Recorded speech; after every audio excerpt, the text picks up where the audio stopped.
ଝିଅ ତୁ କ'ଣ ଖାଉଛୁ? କ'ଣ ଖାଉଛୁ? ମାଛ ଭାତ ଖାଉଛୁ?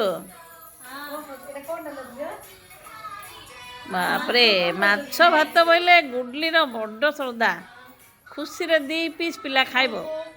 ଭାତ ଡାଲି ମାଛ ତାଙ୍କର ପିଲା ସନ୍ତୁଳା ଶାଗ ସବୁ ଖାଉଛି ଗୁଡଲି। କାନୁର ନାଇଁ ସେ ମାଛ ଖାଏନି। କାନୁ ଖାଉଛି ଭାତ ଡାଲି ସନ୍ତୁଳା ଶାଗ ତାର ମିକ୍ସର ନାଇଁ।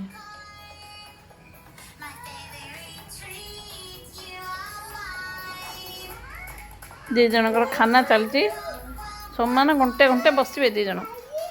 ଇଏ ସାଇକେଲ ଉପରେ ବସିଛନ୍ତି ଆମର ମ୍ୟାଡ଼ାମ୍। ଖାଇଦେ ମୋ ମା ଜଲ୍ଦି। ଏ ଦେଖେ ତ ମାଛ ଦେଖେ କିଏ ନେଇଯିବ।